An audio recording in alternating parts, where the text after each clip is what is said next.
Hi, welcome to Soulprint Insights. I am so glad that you're here.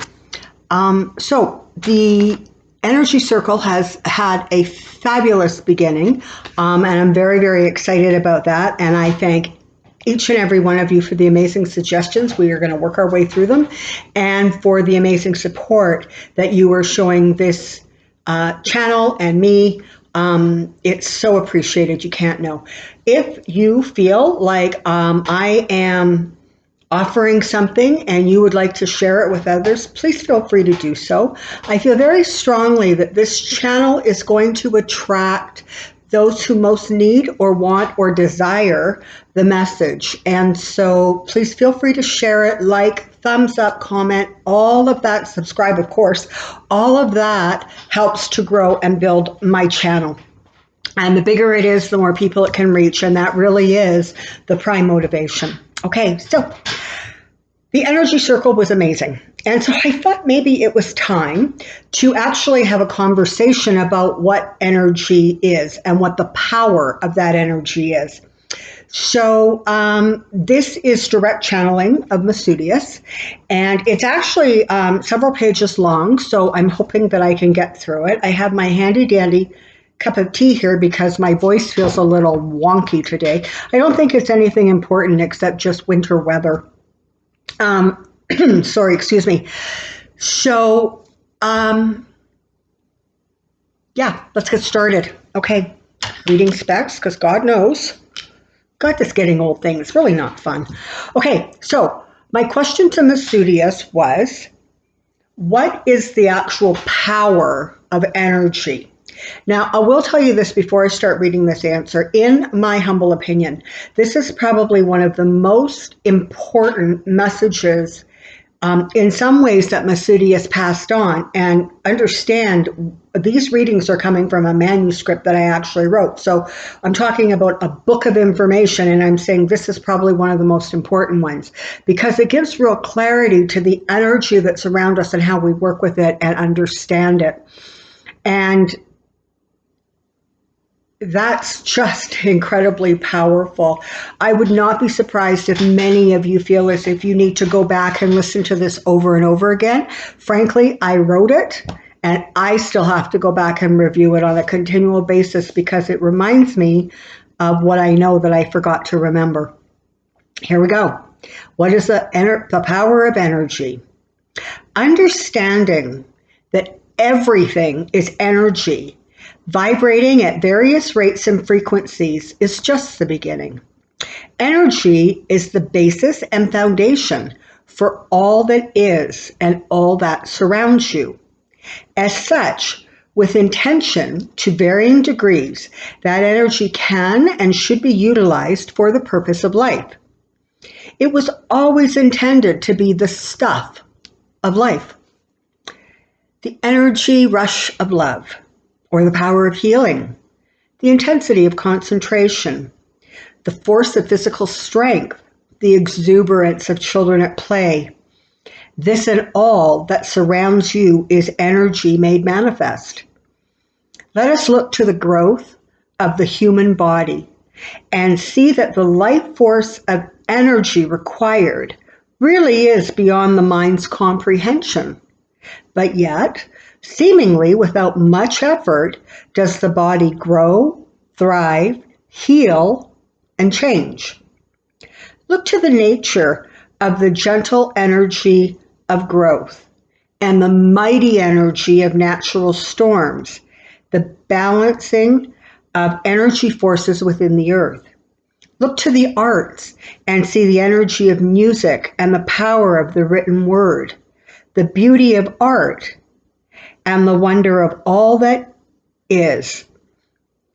And the wonder of all of it is that energy is the stuff from which creation, physical or mental, is based. So knowing that energy is a primary ingredient, we shall take a basic look at how this energy can be utilized in the world in which you create. First, Let us understand that the energy surrounding the body is the soul. The soul, which is all-knowing and all-intelligence. This is the highest part of you, and that energy is used to protect, balance, and hold together that which is physical. This energy can be charged and sent through intention wherever you wish it to go. Heal the earth or send a hug. It is powerful, profound, and instantaneous. This energy can be seen and understood according to size, color, shape, intensity. Know that the energy that surrounds the body surrounds everything, every animal, every tree, every blade of grass, and every so-called solid object that you perceive. That which is solid is only solid to you because it vibrates at a much slower and denser level than you. The etheric realm is just as real, but it simply is vibrating at a higher and lighter vibration. Interestingly, the more you slow down, the easier it is to connect to the higher and lighter vibrations of the higher realms. Your thoughts and words have energy attached to them also. Words, more than energy. Thoughts, more than deeds. Words, more energy than thoughts, and deeds, more energy than words. I'm going to repeat that. Words, more energy than thoughts, and deeds, more energy than words. That's how come the energy circle in part kind of works, right? Because we think about it, we verbalize it as we're sending that energy out, even if the verbalization is in your mind, it is still a verbalization. And then the deed is coming together and sending that energy out in a continuous wave. See energy as bubbles of light that move and spiral around, going out into the universe without end. They connect and meet up with like energy, and form groups or clumps. Just like a group of people focused on one thought creates power, so too do these energy groups, eventually achieving critical mass and manifestation of the thought or intention is achieved. It is so very important to completely grasp the law of the universe, as it is unchanging and unchangeable. Fear creates fear, lack creates lack, love creates love, joy more joy, peace and understanding more of the same. Incorporation of this understanding then becomes the primary tool that is used to continue the evolution of you. It is this knowledge, this tool, which is one of the most important understandings you will come to in the continuous process of experiencing that which is life. That which is not conceptual, but that which is experienced in a real way, taken into your understanding, and hence growth. Then next comes the understanding that everything and everyone is made up of the same stuff. Clearly, it originated from the same source. The source must therefore be made up of the same stuff. Hence, in the image and likeness were we created. Again, this should be taken in, understood at a heart level. Feel the impact of this simple statement and know the truth of it. All is from one source, and we are all one. That which impact the whole that which impact parts of the whole impacts the whole, regardless of where or when. Each and everyone are impacted by the actions, events, and choices of parts of the whole. The parts may act or even behave independently, but the physical and vibrational influence is felt like ripples or waves throughout all the parts of the whole.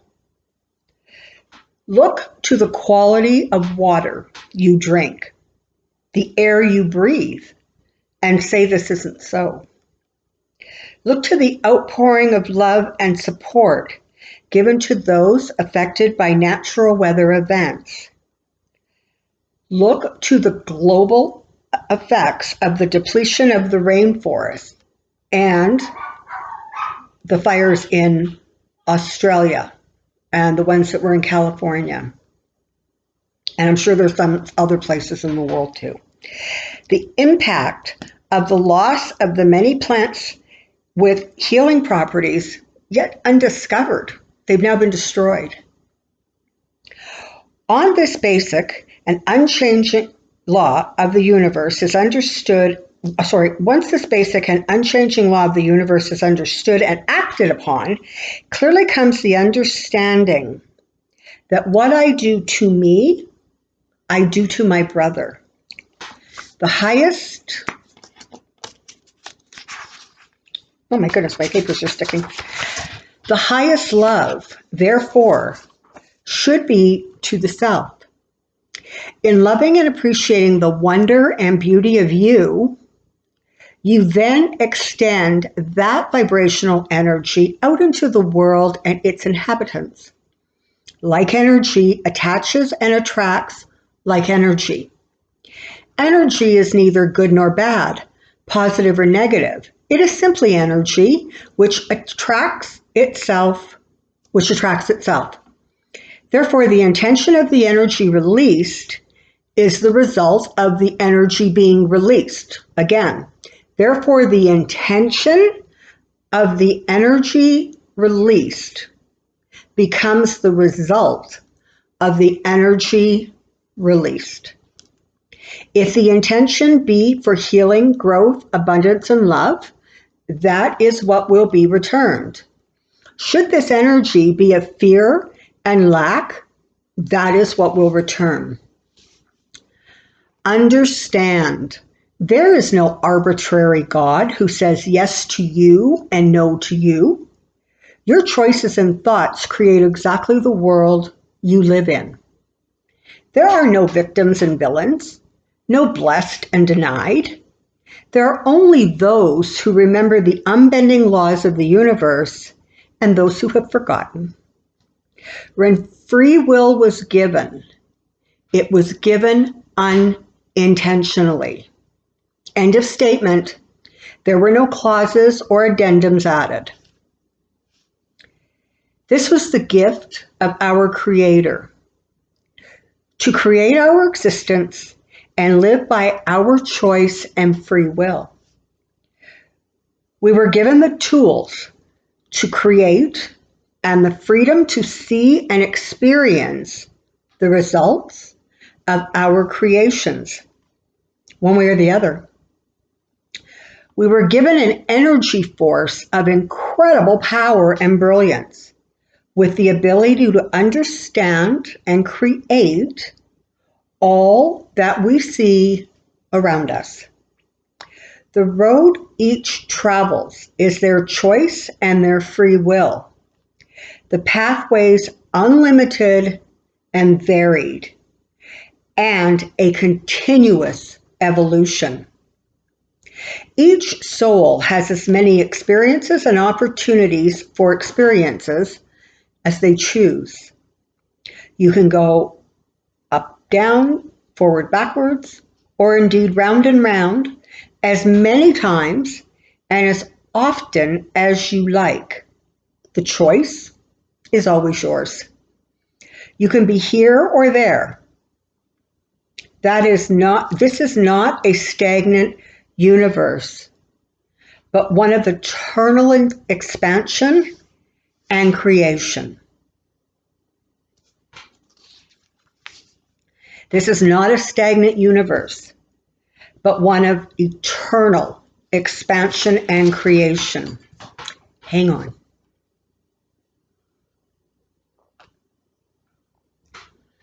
The last thing that was said on that reading was, this will continue.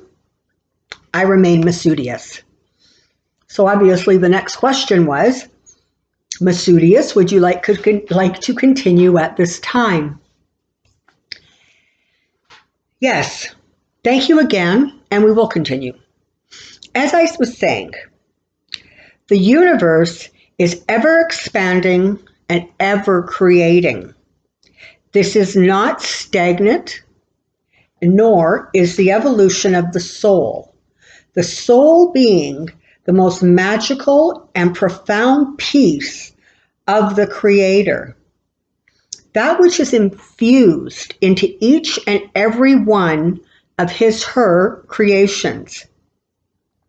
There has been a misconception that you here on earth are here to struggle and attone, to work and to learn in a continuous search for perfection and therefore enlightenment. Earth, and indeed all of the rooms of God's mansion, are for the expansion and continuous evolution of the soul. Rooms in God's mansion are not only rooms in heaven, they are rooms within the galaxies. Think how vast that is. It's kind of mind-boggling.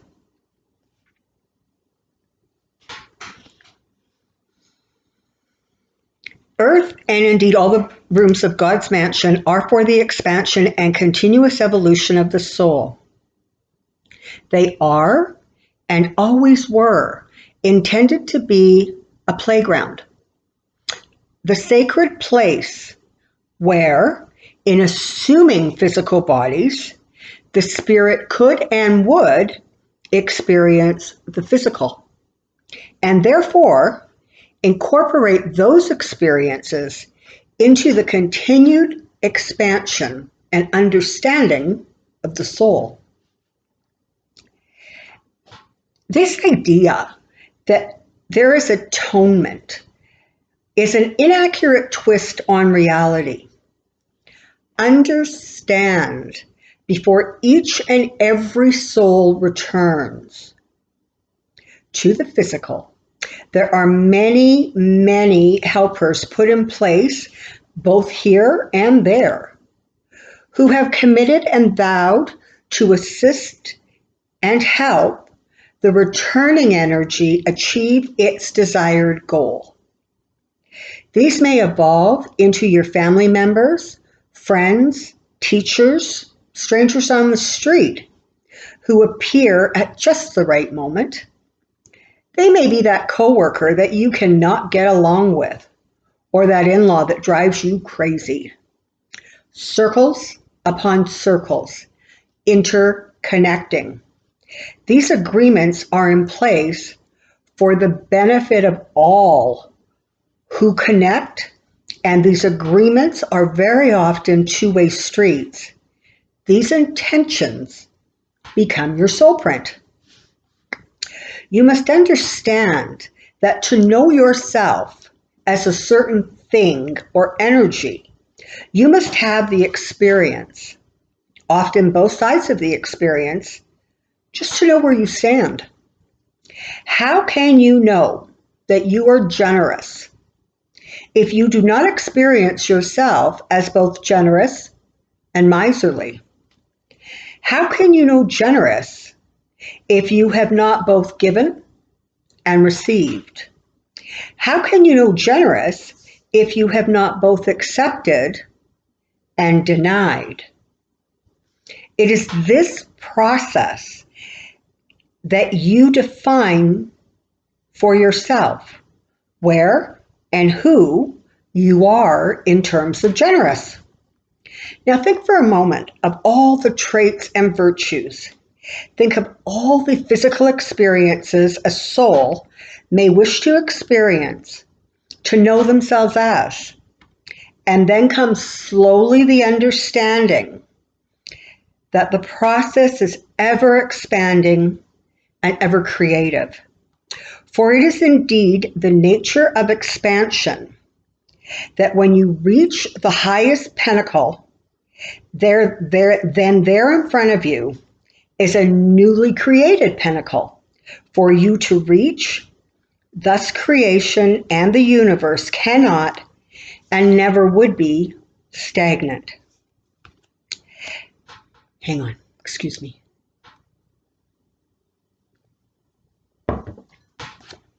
Now, coupled with the returning soul's highest intentions are the realities of returning to an environment that is dense and heavy. So, the need for physical survival impacts upon the soul now surrounding the physical body, and must also deal with the need for food, air, water, shelter.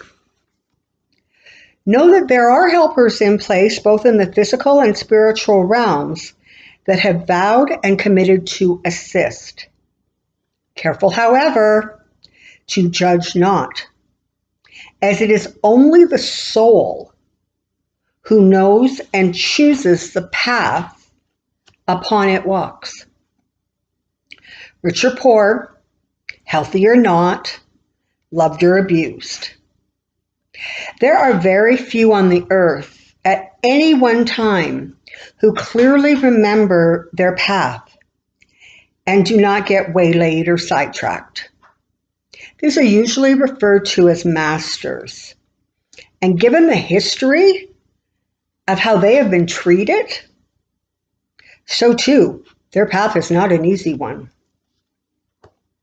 Most returning souls, not once, but many, many times during the course of an incarnation, will get caught up upon the boulders they were never intending to get trapped by. Into place will come those helpers, pre-assigned and determined to assist in keeping the vow of assistance. Free will once again plays a part in this process. The offer of assistance is extended. To accept or not is the choice each soul will make. And within each choice, then comes the ultimate impact of free will. For the result of the choice then opens or closes the next door or pathway of the progression of the soul's journey. It is not a matter of do this and you will please God, or do that and you will displease God. Every experience is simply an experience, all of which go into the growth and expansion of the soul's journey. You will all walk many paths, and you will all have and be helpers along the way. None walks on their journey alone. Now still the mind for a moment and remind yourself that you are all divine, with that eternal and brilliant part of the God force incorporated into your beings. Your highest desire is for your continued expansion and evolution. Therefore, for you and every other is the prayer that, for the highest good, is the most profound prayer and statement, as it acknowledges no judgment, only the soul's ongoing an ever-increasing quest to the pinnacle.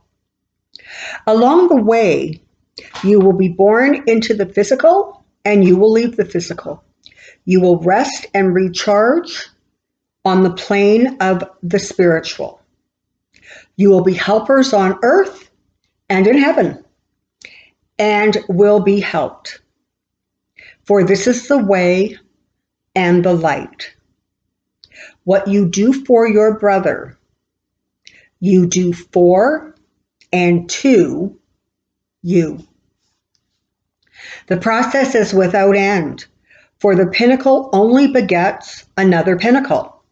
The higher and faster you fly is entirely up to you. The process is of your choice and free will. Each of you have set up signposts along the way, places in time and space that are there to reawaken the soul print of the chosen path. Again, the choice to receive the message or remembrance is up to you. Many times you will follow a path that seems to flow with golden lights. Your timing is perfect. You are in the right place at the right time with the right people and energy, and all flows without turbulence. Other times, no matter not what you do or say, who you see or contact, there is no flow of energy, no clear path to follow.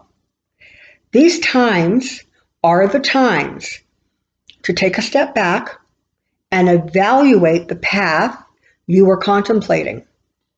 Those blocks are almost always created by the self, usually on a higher vibration, in an attempt to remind you of the soul print that you chose. It is a mistaken understanding that implies that the more you suffer and sacrifice, the more value does the lesson hold. These are incorrect thoughts. There are no lessons on the path, only opportunities to continue the evolution of your soul. Should you choose this evolution to take place in a loving and peaceful environment, that is what you will draw to you. And many will say, you are blessed to know no hardships. This is not so. Only that you view the hardships as part of the process. And so you do not attach more meaning to them than the blessings. Indeed, it is the masterful way of progress, understanding and blessing each moment for the gift it offers. Be the gift of joy, sadness, hunger, or knowledge. The gift is a piece of the progression of your soul's path. Embrace that which is in your life as truly embrace that which is in your life as truly you have scripted it to be there. And when the knowledge and experiences are gained, bless and release the gift with thanks. The less that shackles the physical, the lighter and faster do you fly. However, judge not even yourself. For unless you have your soul print in front of you, and that cannot be, as it would influence your free will, even you will not be fully aware of the path you have chosen. The soul print is there for your higher self to refer to when that is required. The soul print is the blueprint or covenant of desires and intended experiences for this incarnation. This can only be accessed by your soul for guidance. This is as it should be, because if you were able to access it and read it, your progression would lose the depth for which you return to Earth. It could then be likened to reading a story versus living the experience. Never lose sight of the fact that the physical incarnation is to experience the physical. It is your playground. We remain Masudius. I am not going to go on and on. This has been a long video. Please receive this information, absorb it, think about it, reflect on it. And while you're doing that, stand in your power and stand in your light. Bye.